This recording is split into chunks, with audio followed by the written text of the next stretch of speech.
What's going on, everyone? My name is Jasmine. On today's episode of the Slain Project, we're going to be talking about the disappearance of 14-year-old Leanne Hausberg. The 25th year anniversary of her disappearance is in a couple days, and I figured that it would be a great time to do a video for her. All of the leads in her case stem from her own father's investigation into her disappearance, and there is a prime person of interest. I will refer to him by his first name in this video for clarity purposes, but he has never been charged in anything in relation to her case, and this video is not accusing him of doing anything. Don't forget to check out my other videos, and if you want to see more videos on missing and murdered Indigenous people, click that subscribe button and the notification bell. Now let's get right into it. Leanne Hausberg was born on August 9, 1984 to her mother Robin. Leanne's biological father was never a part of her life. He was a native man who lived in Nebraska. I have tried to confirm what tribe this man was from, but was unable to do so. Robin was a strong young mother and did not let the separation from Leanne's father bring her or Leanne down. Robin would soon meet a man named Alan Artali.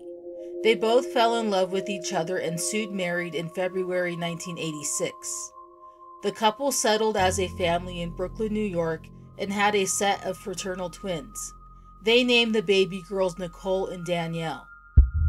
They were a happy family, and Alan loved Leanne like she was his own. By all accounts, Leanne was a nice and sweet young girl. She enjoyed typical things like listening to music and writing. She had plans to graduate high school and head off to college. The years ticked on, and Leanne grew a strong bond with her sisters. But her mom Robin and stepdad Alan began to grow apart. They began having difficulties about a year and a half before Leanne disappeared, and around this time, Leanne began to also grow distant from her family. Then tragedy struck 6 months before Leanne vanished. On September 28, 1998, Robin had a major stroke at age 34. This caused her not to be able to move her left side very well. Robin had to stay in the hospital for a while and be sent to a rehab center for physical therapy to help her regain some movement. While this was going on, Alan had to manage caring for his 3 young girls. The twins were 11 at the time, and Leanne was 14. Alan relied on Leanne to help him with running the household and looking after her younger sisters. Alan had stated he did not spend as much time as he should have with his family, and that he started getting strict with them. As a result, Leanne drifted further away from him. Robin returned home in December 1998, but times were still stressful for the family, and things were never quite the same as before.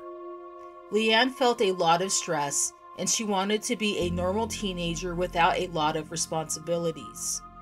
She was in a long-distance relationship with a young boy named Matthew, who was 15 years old. He used to live in Brooklyn but had moved away to Florida. Leanne had recently visited her grandparents who lived in Florida and grew a little homesick while there. But she enjoyed the visit and also saw Matthew while she was there. Leanne had a journal or diary that she often wrote in, and it revealed that one of her dreams was to move in with her grandparents to be closer to Matthew. A lot of her writings were of Matthew and also mentioned another guy by the name of Debbie. In her diary, she confessed to having sex with Debbie, but said she would rather be with Matthew. There was also another guy in Leanne's life. He was 18 or 19 years old at the time, and his name was Barry. About a year and a half prior to her disappearance, Barry had met Leanne when she was at her friend Marilyn's birthday party. This would place Leanne around 12 years old at the time. Barry knew Marilyn's mom and had bought Marilyn a birthday present.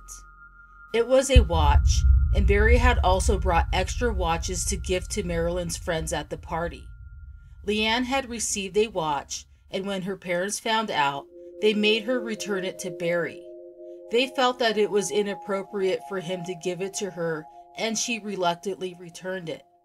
Her father, Alan, said that he does not know what the value of the watch was, but it looked nice and it looked like something a girl would like. He also assumed that Leanne was not keeping in contact with Barry, but this would later be proven wrong. Leanne would often write in her journal about Barry. She seemed to confide in him and seek out advice from him. She also wrote in there that she was unhappy at home and that her dad was mean. She said that if she ever ran away, it would be his fault. Leanne also mentioned the idea of taking her own life. Alan fully admits that times were hectic and that he was hard on Leanne, but at the time, he did not know she felt this way. He has repeatedly said he is sorry for his behavior in his interviews in hopes that Leanne will see it one day. Fast forward a few days before Leanne disappeared. Robin had wanted her to take her sister Danielle to tutoring classes, and Leanne didn't want to. They had words about it, but Leanne eventually brought Danielle to class and apologized to her about what she said during the argument with their mom. Also around this time, she went grocery shopping with her dad. They returned home and put the groceries away, but when Alan woke up the next day, he discovered that some meat was left out overnight and had spoiled. He shouted at Leanne and kicked a hole through a laundry basket. This was the day before she vanished. The same day Alan lost his temper, Leanne spoke on the phone with Matthew. He remembers that he was on a payphone at the YMCA when he spoke with her. They got into an argument about something that he can't remember, and he hung up on her. Thursday, March 18, 1999, would be the last day Leanne's family ever saw her. The family had a landline phone, and Alan would later obtain phone records that indicate that in the early morning hours, Leanne had called Barry a couple times while everyone was asleep. It is important to note that Alan got these records himself from the phone company. The police did not obtain them. And this was a good move on his part because at first, her disappearance was not taken seriously. Alan woke up early that morning and headed to the gym around 6 a.m. before he went to work. At 6:04 a.m., the phone records would indicate that Leanne placed a call. When Alan later typed in the phone number on the internet, it led him to a place called Bruin's Transportation. Bruin's Transportation was a charter bus company located in Brooklyn that offered tours to various areas. Alan would later learn that this is the place where Barry worked as a bus cleaner. Bruin's is no longer in operation, and one of their buses was involved in a fatal crash in December 1998. They were eventually held liable for a $15 million settlement. Leanne began that morning just like any other day and got ready for school. Her sister Danielle was sleeping on the couch, and Leanne woke her up and asked if she could borrow her jacket. She said okay, and Leanne told her that she would see her after school. She walked out of her residence and was never seen by her family again. Leanne attended Utrecht High School. The family lived in an apartment building located at 1516 67th Street in the Bensonhurst neighborhood of Brooklyn. This was right off the intersection of 67th and New Utrecht Avenue, and there were not any security cameras on the building at the time. Leanne usually walked to and from school, which was about a mile away. The walk each way should have taken her about 20 minutes. Later in the afternoon, Robin called Alan at work and told him that Leanne did not come home from school. When Alan returned home, Leanne still had not returned. He began to look around the neighborhood while Robin called her best friend Christina and thought that she would find her there. But to her surprise, Christina had not seen her either. Christina revealed on the Missing episode on Hulu that Leanne had been at her house the weekend before she vanished. Leanne had locked herself in the bathroom because she did not want to go home. Alan and Robin also called other friends they knew, and no one had admitted to seeing her either. But none of these friends told her that Leanne was not at school that day. Robin eventually phoned the school, and this is when she learned that Leanne was absent that day and that she had been having attendance problems, which would explain why her grades had been slipping in recent weeks. Leanne's parents called the police at about 8 p.m. that night to report her missing. On the Unfound podcast, Alan stated that the police told them she was probably just a runaway and to call them back tomorrow if she did not return. She never showed up, so the police took an official report. Alan took the next day off work and a few days after to search for Leanne. At some point immediately after she went missing, her parents searched her room. Her best friend Christina also came over to see if she noticed anything missing or out of place. She did not notice anything unusual. Leanne's clothing seemed as if it was all there, and she had some money that was still there. Many people use this as a point of saying that she did not run away. But if Leanne skipped school and planned to return after school, she may have met up with someone during the day and made last-minute plans that could have kept her away from home for the night. She could have initially planned on being away from home for a day or two, and something happened to her while she was out on her own. Also found in the room was her secret journal. When opened from the front, it was blank. She had flipped the journal over and started it from the back.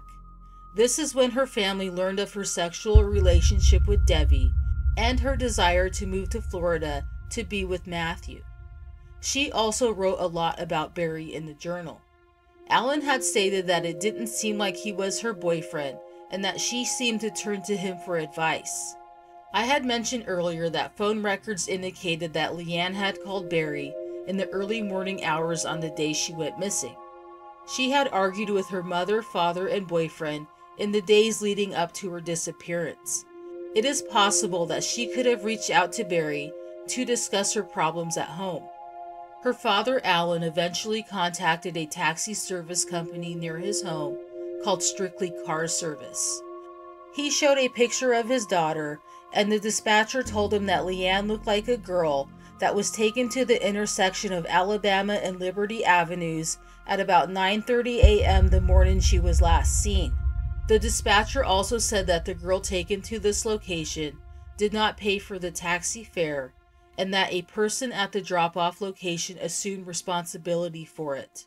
The company had a policy of not giving minors rides, so if this was indeed Leanne, the company seemed to deviate from this policy that day. Bruins Transportation is where Barry worked and is located at 300 Liberty Avenue. Its cross street is Alabama. Police investigated this lead and determined that when the taxi driver arrived at the intersection, they used their cell phone to call Barry's cell phone number at 10:07 a.m. When questioned, Barry admitted to knowing Leanne and being at work that day, but he denied ever seeing or speaking to Leanne that day. He said the last time he spoke to her was a few days prior, but Alan's phone records for his home indicate otherwise. The owner of Bruins Transportation was interviewed by journalist Kristen Thorne for an episode of Missing that was featured on Hulu. He was asked who would be at work at 6 a.m. when phone records indicated that Leanne placed a call to the company from her home. He said that only mechanics and cleaners would be on duty at the time and that he never noticed a young girl hanging out there. Barry's work hours were never revealed. We know he was most likely at work at 6 a.m. when Leanne placed a call there. When the driver arrived at 10:07 a.m., Barry could have been on his lunch break or maybe even possibly getting off work. So this would explain why nobody noticed a young girl hanging out at the bus depot. In August 2021, Leanne's sister Nicole reached out to a private investigator named Elizabeth Brock with Roots Investigations. She agreed to take on Leanne's case free of charge. Elizabeth would later comment that the owner of Bruins cannot remember the taxi driver's full name and that he was fired shortly after 9/11. The police told Alan that the driver was interviewed. He does not know if he identified Barry as the person who paid. It is unclear if the police ever investigated the driver for involvement in Leanne's disappearance. On the Unfound podcast, Alan revealed that when police questioned Barry, he said it was his girlfriend who actually caught the taxi to his workplace. Both Barry and his girlfriend were interviewed several times as a result. Alan said that shortly after Leanne went missing, he was able to talk to someone at the bus company, and they told him that Barry quit and moved away to Arizona. The police also told him that around this time, Barry retained a lawyer. With that being said, I am unsure if Barry is still a person of interest or if authorities have dismissed him. A few days after Leanne went missing, Alan's mother received a phone call and the caller said that Leanne was okay. His mother said that the caller did not sound like Leanne and that they hung up the phone after making this statement. This call was never traced by the police. It is possible this could have been Leanne telling her family she was okay. She probably knew her grandma's phone number by heart, and maybe she was too afraid to call home. If this was her, it would seem to indicate that she did indeed leave home willingly and was okay for a short time. Alan had stated on the missing episode that when he was searching, he would go to spots known for sex worker activity, and that he even went all the way up to Hunts Point, located in the South Bronx. Many people have commented on this on Reddit and other social media asking why he would do this, and they thought it was suspicious. My best guess is that he thought Leanne could have been forced to do this type of work. In 1996, there was a documentary released on HBO that detailed the lives of sex workers in Hunts Point. This place was notoriously known for this type of activity around the time Leanne disappeared. I do not think that this is suspicious at all, and I think of it more as a dad that was desperate to find his daughter. One theory that was pondered in the early days was that Leanne left to meet her biological father. She had written in her journal that she would like to meet him and connect with her native culture. The police told Leanne's parents that her biological father had been hit by a car in Scottsbluff, Nebraska, and died before she disappeared. It was never stated if her biological father's side of the family was ever interviewed. One more thing to mention is that a blog post was made by the Charlie Project regarding Leanne's case. In August 2013, Leanne's sister Nicole commented and said that they have not heard from her in 14 years. A person by the name of Vanessa commented a day later and left her email address for Nicole. She stated that she had known Leanne for a short time before she disappeared. When contacted, Vanessa said she knew Leanne from school and she knew that Leanne was not happy at home. Vanessa also said that she dated Barry for a short time and her parents did not approve. Alan stated that Vanessa and Leanne are around the same age and that she did not claim to see Leanne after she disappeared. But after this first communication, Vanessa stopped responding to the family when they reached out to her. A police detective named Monty Velez told Leanne's father Alan that all her friends had been spoken to and vetted. I am assuming that this is from a list of phone numbers found in her room. But Alan said that he contacted the friends on the list and some of them denied even knowing Leanne. And it is possible that some of them did not. Three-way calling was popular in the landline phone days. If you subscribed to the service through the phone company, you could add another caller to a phone conversation. So maybe some of them were friends of friends. But there are so many questions to this case that we may never know answers to. I have seen accounts that say Leanne was picked up by a taxi in front of her home. A detective told Alan he believes Leanne walked to the taxi service from her home and caught a ride to Bruins. The Hulu episode mentioned that police may have lost some of the old notes from Leanne's case. The private investigator has requested Leanne's file from the police under the Freedom of Information Act, but was denied because the case is currently still open and being investigated. The only way to get a copy of the file would be if the case was closed. Did Leanne unalive herself? She was extremely unhappy with her home life. But if this were the case, why hasn't her body been found, and why would she ask to borrow her sister's jacket before she did this? Did she really run away to start a new life? She had never run away before, and she told her sister she would see her after school that day. For this to be possible, an older person would have had to help her. From when the disappearance first occurred to present day, it has been stated that Marilyn has refused to speak with Leanne's family. Her family is not accusing her of anything and would just like to speak with her. And the most common question is, was she groomed and trafficked, or sold off to someone else that would be capable of doing this? One thing we know for certain is that Leanne's family will not stop searching for her. They miss her and think of her every single day. They celebrate her birthday each year on August 9th. New York City has changed drastically since Leanne was last seen by her family. Many parts of the city have been gentrified and the Twin Towers are gone. I personally think that something tragic happened to her that has prevented her from making any type of contact.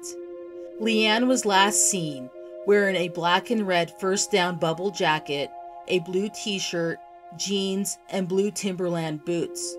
She had on black earrings with white stones and was carrying a black wallet or purse. She also has a scar on her right cheek. Her NamUs number is 5599, and they have her listed as Caucasian. There are 6 Jane Doe rule-outs for her. Leanne was initially classified as a runaway before being labeled as endangered missing. Please contact the New York City PD Missing Persons Squad with any information about her disappearance, or if you have seen her alive after March 18, 1999. You can call 212-694-7781 and refer to case number KNMP 02022. Thank you so much for watching today's video. If you knew Leanne, please share any memories of her, and I will see you in my next video.